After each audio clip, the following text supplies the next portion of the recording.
Back again with more news and more update for you in regards to the impeachment of Deputy President Rigathi Gachagua. Naibu Rais Rigathi Gachagua ni mtu ambaye inaaminika ana mambo mengi sana below the carpet or under the carpet that have always been haunting him as the Deputy President of the Republic of Kenya. Now this evening, a certain letter has been circulated online, and it's a letter from one of his comrades and a friend that together they studied at the University of Nairobi together, where they were students there. Many of the friends did not make it to higher offices, but Rigathi Gachagua crossed and made it to overgo every boundary to become the Deputy President of the Republic of Kenya.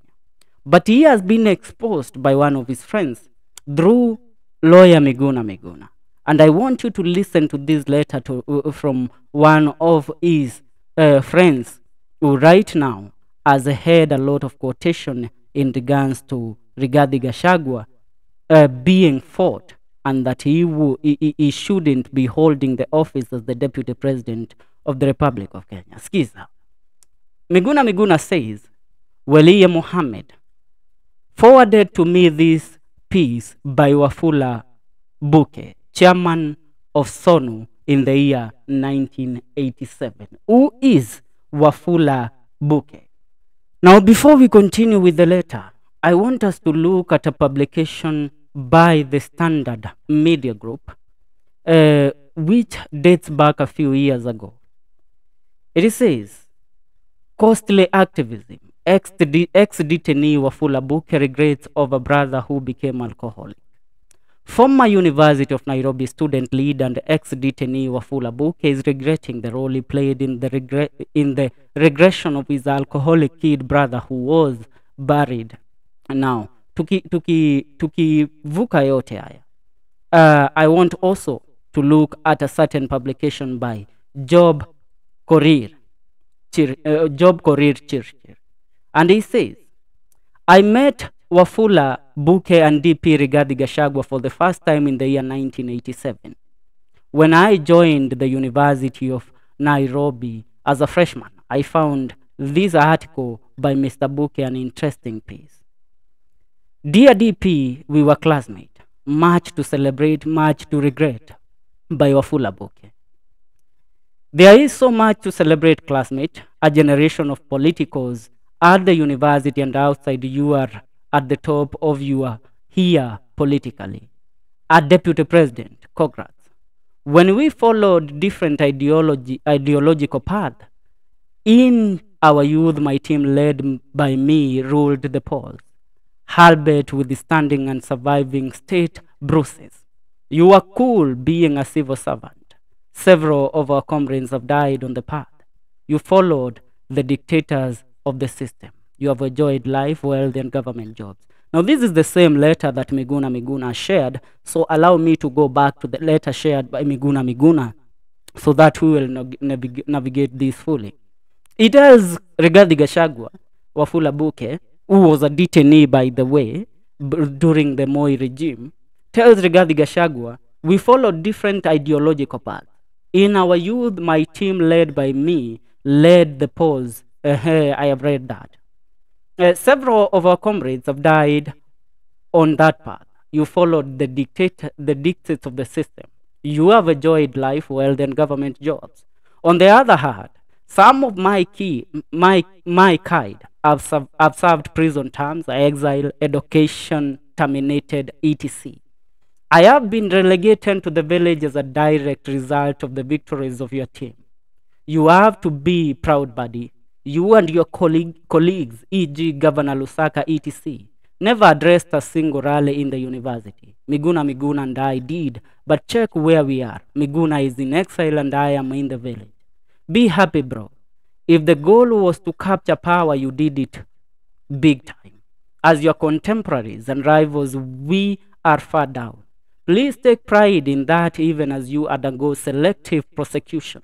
I know you have learned a lot and would make a much better leader than you were given a second chance. You are obviously not great, but your opponent deserves worse than what you are being subjected to. In a court of law, you would serve a jail term like most of your colleagues in power, but Ruto and Kindiki will get death sentence having presided over murder. It's these the standards that tilts my heart to your side.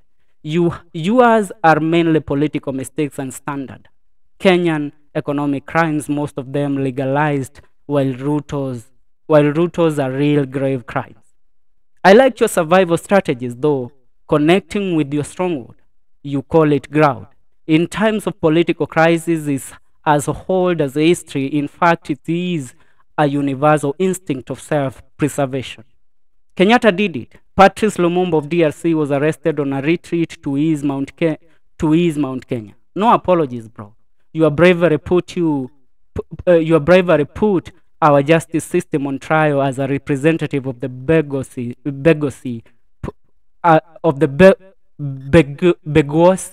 puts the entire class on trial. The masses now know better why the fight for power in Kenya is always that abrasive and bare-knuckled. Whatever you plan to do, don't lose sight of the fact that your colleagues have you by your balls. It is like like a like a life or death situation. At the right time, make the right decision. By the way, do you still have my wallet, the one I gave you at Sima's restaurant after my time in exile? I had no money, so you asked me to leave it to you since you had cash and I didn't have any. Enjoy the limelight, man. In Bogos's politics, you are better off talked about negatively than ignored. After your current trials, you have an audience for life. Good day. A letter from Wafula Buke to Rigi G. That is a friend to the former deputy president or the embattled deputy president Rigathi Gachagua. The man tells us that Rigathi Gachagua was one among hundreds and thousands of comrades from the University of Nairobi who survived, from being put in exile, from being jailed, from being killed. Now listen to a publication by the Nairobi Law Monthly. Wafula Buke, the man, his convictions, and the price he paid. This was a great friend, and when I say a great friend, I mean a friend to to Deputy President Rigathi Gachagua. Now let's get down to history. This is an article that was published in the year 2019 in regards to Wafula Buke. The late Nelson Mandela, for his glory as a freedom icon, was a stranger to his children. He lost his son Magatho Lewanika Mandela to Haynes and separated with his wife Winnie 2 years after leaving prison in 1992. Before finally divorcing in 1996, Mandela later married Grace Machel, the wife to Mozambique's founding president Samora Machel in 1998. Wafula Buke shares some of Mandela's burdens. But unlike Madiba and others who chose to bear their pain privately, Buke is quite open about what it cost him to fight a despotic regime. On his Facebook timeline in April the year 2019, he openly chose to celebrate Wafula, a man he calls my wife's husband. His post is the reason I sought him out. In the half hour I sat with him, I met a man whose name is firmly entouched in the history books of Kenya's battle against the Moi state, whose brutality against dissidents is extensively recorded. Firstborn son to Timothy Wafula, at one time a councillor in Chiptuba, Buke hails from the Mount Elgon region of Rift Valley. He was named after American President Robert Kennedy, something he detests because I do not subscribe to the imperialist ideas of Kennedy. I would have preferred to name Steve Biko, to be named Steve Biko or given a name from among the Frelimo brothers. Now, the Ambira High School alumni joined the University of Nairobi in the year 1985 to pursue a degree course in political science and philosophy. In his first year, he organized a successful demonstration in solidarity with Libyans following deadly airstrikes by the United States in retaliation for the 1986 West Berlin discotheque bombing.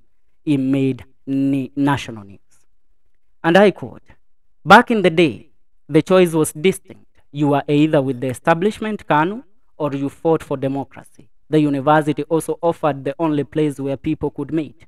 Outside campus, any meeting of more than 9 people was proscribed. Even at the university, you needed a license from the chancellor, who also obtained it from the authorities to hold a meeting," he explains. He also explains that he never sought any from the then Chancellor, Professor Philip Mbidi. As chair of the Students' Union, he, in 1987, sat down his lieutenants, who included Dr. Miguna Miguna, the Secretary General, Dr. Samuel Kabereria, Monoru Nderi, and Gala Mwomu, and painted to them a picture of what they were getting themselves into as activists. The fact that they never finished their studies, that they may never finish their studies, and that they could be imprisoned, exiled, or even killed. They understood, they understood. They said and were determined to march forward in their pursuit for democracy. It was a formidable alliance. Buki and his comrades were arrested in 1987 and taken to Central Police Station before being transferred to Kasarani and finally the dreaded torture chambers at Nyayo House. I quote him, "Nyayo House is a place of great beatings," he recalls simply. But we were determined that the physical pain, though immense, could be borne in their determination to see KANU uprooted. The routine was simple. They were stripped naked and blasted with water from a high-pressure hosepipe. It was extremely painful, akin to being pelted with stones. For several days, they spent time in the dark rooms at Nyayo House, studying in ankle-high water despite the darkness in the room. Buke suspect that he was in there alongside Kabereri and Dere. There was the unusual transfer to the 24th floor for beatings and back to the dark chambers. They endured the humiliation of being stripped and being forced to admit to mistakes that were never theirs. Now, the reason Buke published this and the reason Buke spoke out, he says he believed that Rigathi Gachagua was among them. Now, not that he believes, he knew that Rigathi Gachagua was among them, but sold them to the authorities.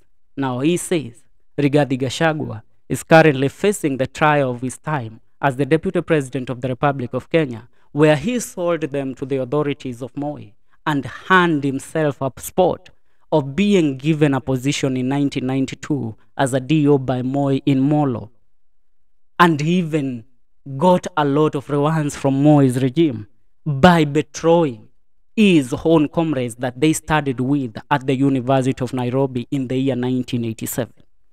So, it is a very satirical message, but a message that speaks in volumes.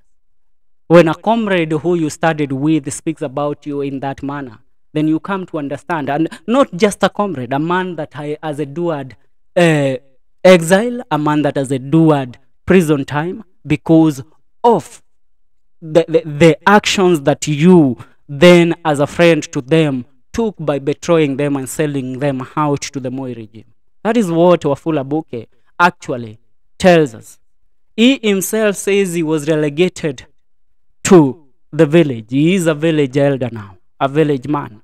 But he believes he would have been better and he would be in power if not what Rigathi Gachagua did. Yes, a lot of stories and history are coming out of this. What would you say in regards to this? Leave your message on the comment section. See you in our next video. This is Celeb Corner KE.